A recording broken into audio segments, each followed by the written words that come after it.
Now, boys and girls, I'm going to start another class on physics in chapter number 12. And this class is applicable for the student of class 10 in our college. The name of the chapter number 12 is here, the magnetic effect of current. I repeat, the name of the chapter is here, the magnetic effect of current. And my today's topic is to solve the creative question.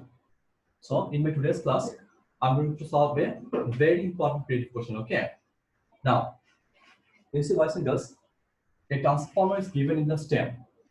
And for the case of this transformer, the primary current IP is given 2 ampere. And the primary electromotive force, this primary electromotive force is equal to here 600 volts.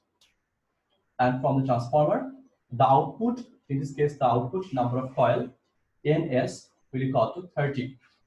The output number of coil NS, it will be equal to 30. And in the secondary coil, here, the output part here, the amount of current IS, it will be equal to 5 ampere. And by using this electric transformer, I'm going to run an electric motor. And that particular electric motor is connected at the secondary part of the transformer, which one's efficiency is 50%. So efficiency of that connected motor is here 50%, okay? And that motor wants to rise 200 kilogram water. That motor wants to rise 200 kilogram water from a height of 30 meter, from the ground. A height of 30 meter from the ground, and it will take 98 second time to do this work. So that particular motor is connected with the secondary coil of efficiency 50%.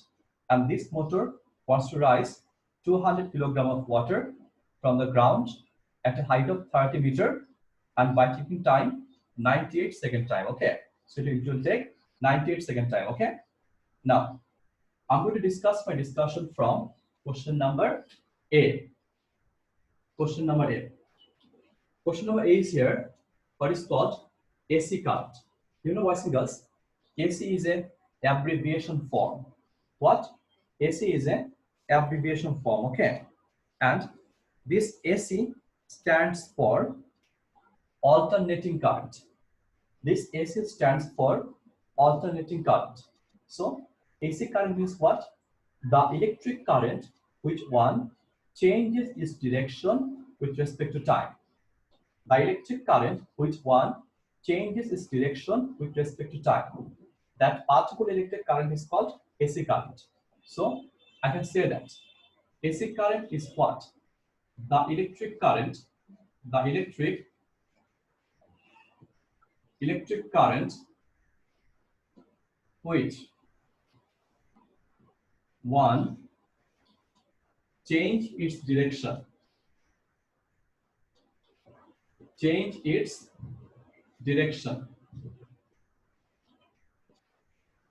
with time. Change its direction with time. That particular current is called AC current. So AC current is a special type of current, okay?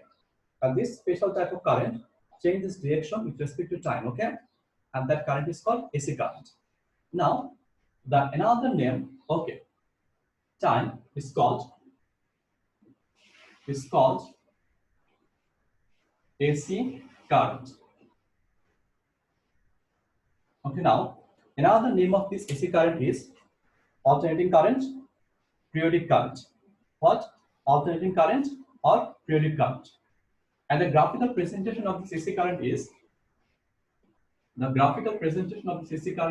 here you see, AC current changes its direction with respect to time. So it depends on time. So here time is the fundamental quantity, or time is the independent quantity, okay? And now AC current stands at the dependent direction. So here AC current, and this is the point of origin. You see, this AC current or alternating current, this current changes its direction with respect to time. This current changes its direction with respect to time. You see, boys and girls, the AC current that is used in our country, the AC current that is used in our country, it changes its direction 50 times in a day, in 1 second time. 50 times in 1 second time. So our country's AC current having frequency 50 Hz. So AC current that used in our country, in Bangladesh, we recall to 50 Hz. What does it mean? This AC current changes its direction 50 times in 1 second time. And then the frequency of AC current that is used in United States of America, USA, is 60 Hz. So what does it mean? This 60 Hz indicate that this AC current changes its direction 60 times per second. So finally, I can say that it's a particular type of electric current, and this particular type of electric current change its direction with time. Change its direction with time. Okay.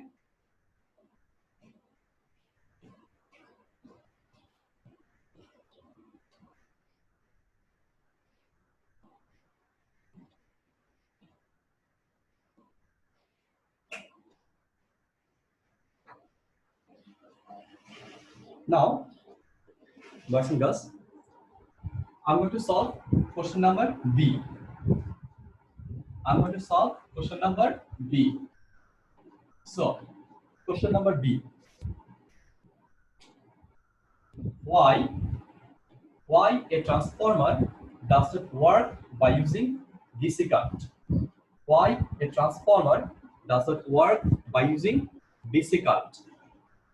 You see, boys and girls, DC current or direct current. Okay, let's take a transformer. This is a transformer. This is a transformer. This is a simple diagram of a transformer here.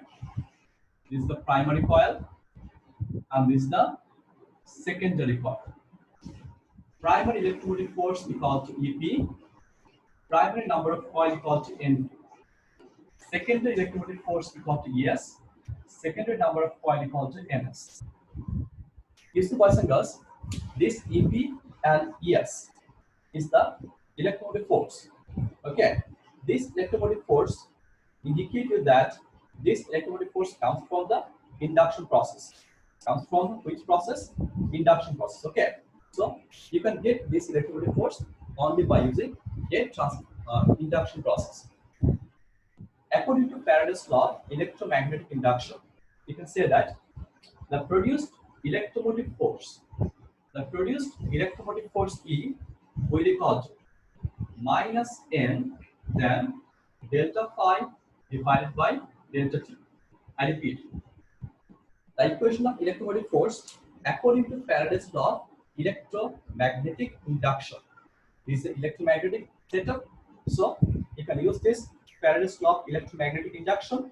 You can say in this part, this delta phi divided by delta T is called rate of change of magnetic flux. What? Rate of change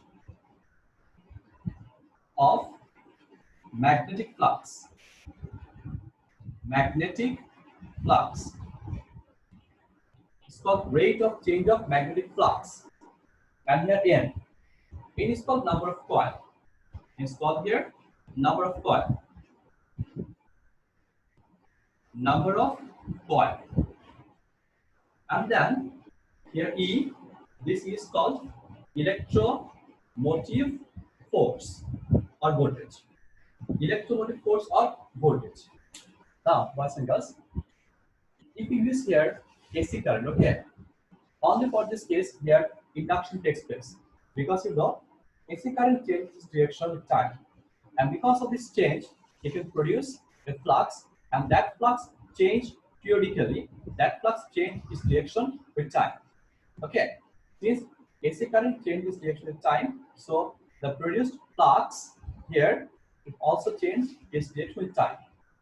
But when you use here DC current, the DC current is that particular current which one doesn't change its direction with time. This is the steady current. Okay, this is steady current. Since this current is the steady current, okay, so this steady current will produce flux, truly produce flux, okay, but it will produce the same rate of flux. It will produce the same rate of flux. Since it will produce the same rate of flux, that's why the rate of change of magnetic flux, this part, the rate of change of magnetic flux will equal to 0. So I can say that for the case of DC current, for DC current, the rate of change of magnetic flux will equal to 0. So for DC current, delta phi divided by delta t will equal to 0. So induced electromotive force E will equal to minus n then delta phi divided by delta t. So what about the value of n? Here, the rate of change of magnetic flux. Here, the rate of change of magnetic flux will give you 0 result. Since it will give you 0 result, then we can say that the produced electromotive force will equal to 0 volt. The produced electromotive force will equal to 0 volt. Okay, that's why here I can say that a transformer doesn't work by using DC current. Why it doesn't work by using DC current? Because in the case of DC current, no change of magnetic flux takes place. So the rate of magnetic flux will equal to 0. Since the rate of magnetic flux is equal to 0, so no induced electromotive force will be produced. So here, no induced electromotive force will be produced. That's why a transformer doesn't work by using DC current. That's why a transformer doesn't work by using DC current. Now, boys and girls, in my next part, I'm going to solve question number C. In my next part, I'm going to solve question number C. So, question number C. Question number C. In question number C, that is, determine the number of turns. Turns means what? Number of coil. Determine the number of turns in the primary coil. So you have to find out the number of coil in primary part of this transformer. Okay. Now the general formula of transformer, that is EP divided by S. It will equal to NP divided by NS will equal to IS divided by IP will equal to root over RP divided by Rs. Once and girls, this formula is called general formula of the transformer. Okay, the main problem in physics part, I think, to define a perfect equation, how can we solve a problem? Okay, so to define a perfect equation, at first, I think we need to select the perfect equation also from the main equation. Here you see no resistance is given in both sides. For the case of primary coil and for the case of secondary coil, here no resistance is given. That's why we don't need to use, no need to use this formula.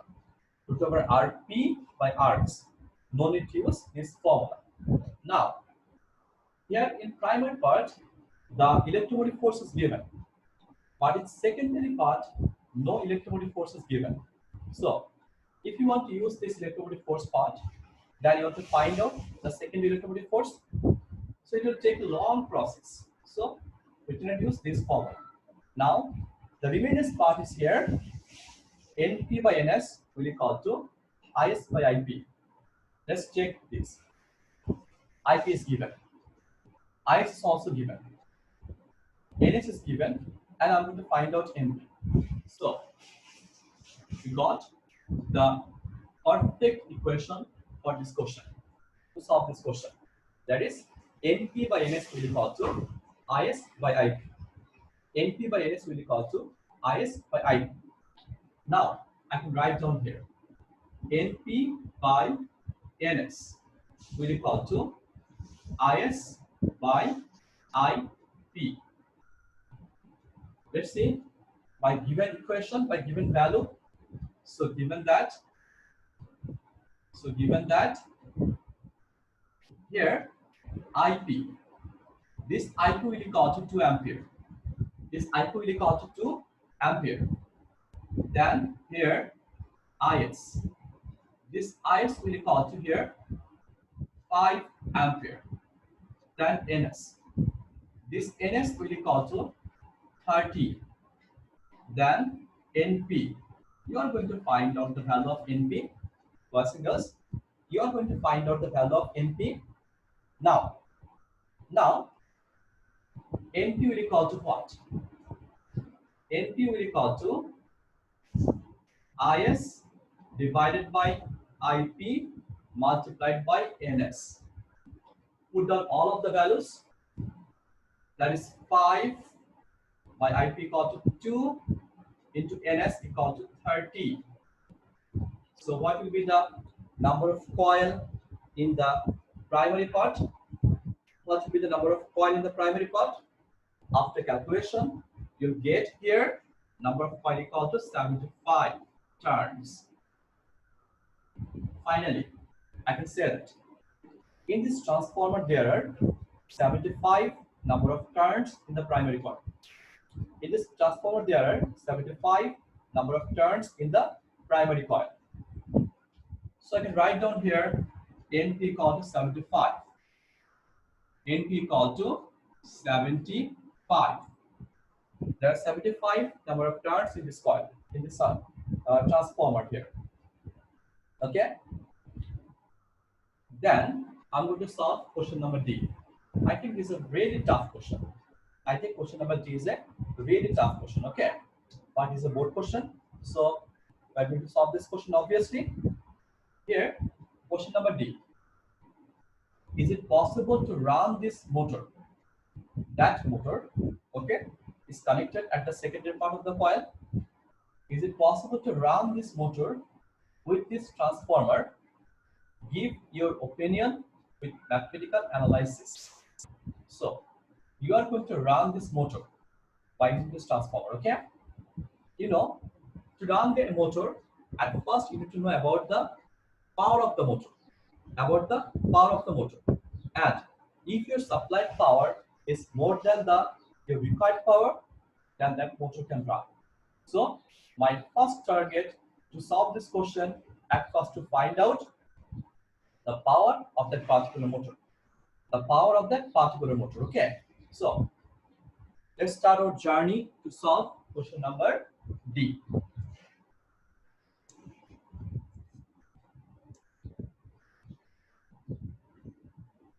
Okay. Now, question number D. My first step, I repeat, my first step, I'm going to determine the power of that motor. You know, this particular motor is used to raise 200 kg water from a height of 30 meter at a time of 98 second time. Okay, this must be the power obtained from the motor. Okay, the power that obtained from the motor, this power is called output power or effective power. I repeat, the power that this motor supplied to you is called output power or effective power.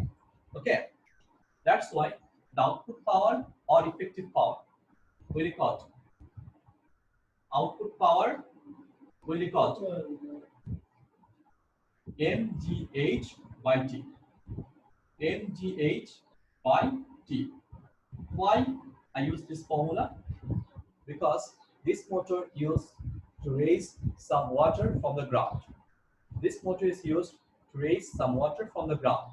Since it is used to raise some water from ground, that's why I'm using this formula here. Okay, that's why I'm using this formula here. Okay, and then M equal to what? M equal to 200 kg. G equal to 9.8. H equal to 30 meter from the ground. by time 98-second time. Okay, by taking time 98-second time. After this calculation, you can say that the power, it must be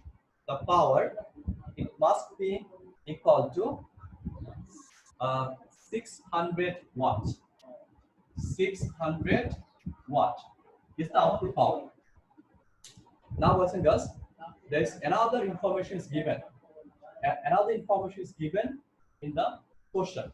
That is, this motor has efficiency, and that particular efficiency is 50%. So, by using that efficiency, we can say that 50% of energy is used to rise water, and 50% energy is lost. Okay, that's why. Since here 50% energy is lost, I repeat, since here 50% energy is lost. Okay, so we are going to find out the total power to run this motor. Okay, that is called the input power or total power. We can find out this total power by using the concept of efficiency. So you know that efficiency is denoted by eta, will equal to output power divided by input power multiplied by 100%. Okay, output power divided by input power and it will multiplied by 100%. Okay, now here the power, there is 50% is power of this motor. The power of this motor is here 50%. The power of this motor is here 50%. Output power will equal to P out, and input power will equal to what? You are going to find out input power, okay? And output power, you are going to find out this. This is 600, and you are going to find out the input power, and this one is multiplied by 100%. In both of these two sides, I think percentage sign I can cancel out, because it's as this is a clumsy part, this is a tough part.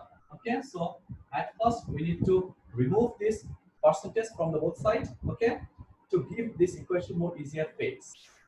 Now, if you want to give this equation more easier phase, then 50 will equal to 600 divided by P input into 100. You know that input power is the total power of the machine, and you're going to find out that particular input power.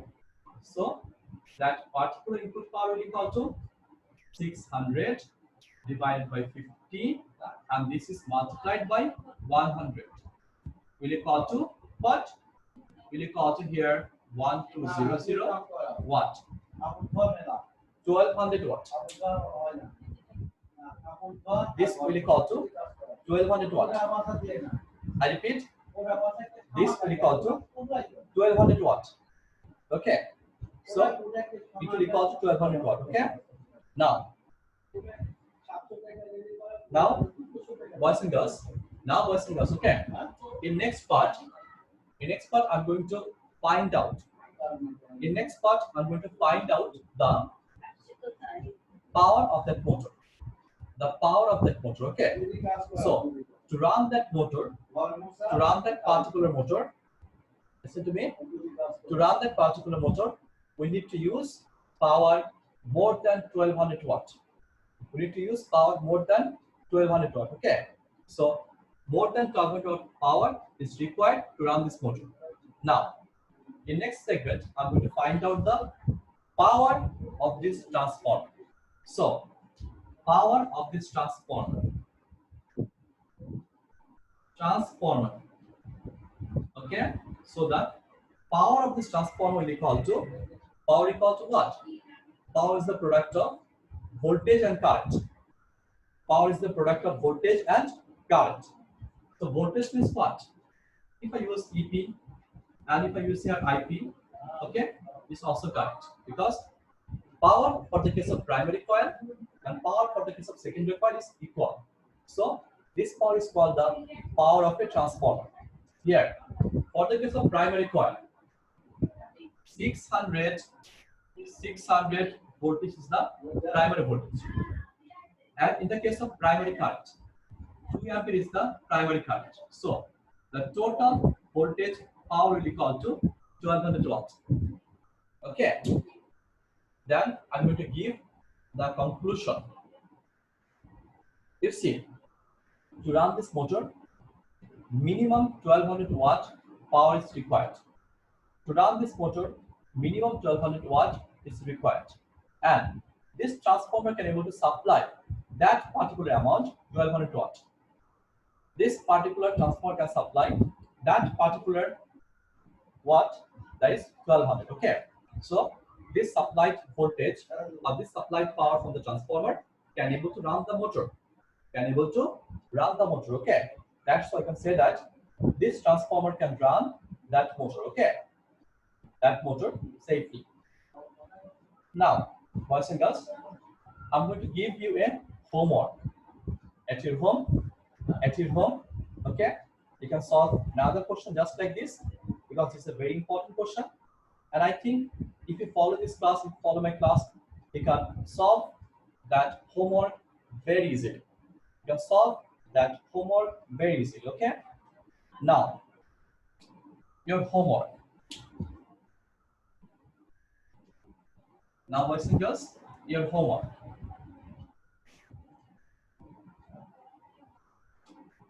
Your homework. Okay. This is a transformer.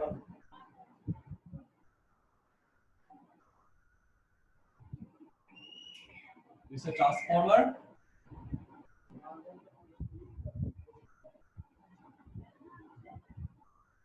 Okay. Here, let's see. IP and EP is given. Your homework is HW. You are going to solve this question at your home. Okay. At the secondary part, there is a motor. At the secondary part, there is a motor. Okay. Here IP equal to 1.5 ampere, but EP equal to 2000 volt. Now, here NS equal to 30 and IS equal to here 5 ampere. This is what we've been saying. Okay. And that motor has efficiency of 80%. Can raise N equal to 250 kg of water at a height of H equal to 20 meter by taking time equal to 50 second time. Okay. Now, I'm going to save the question. Here, there is a transformer. In the case of primary part, primary current is 1.5 ampere. Primary electrical force is here 2000 volt. Secondary number of coil is here 30. And secondary current is here 5 ampere. Secondary current is here 5 ampere. Now, that motor has efficiency 80%.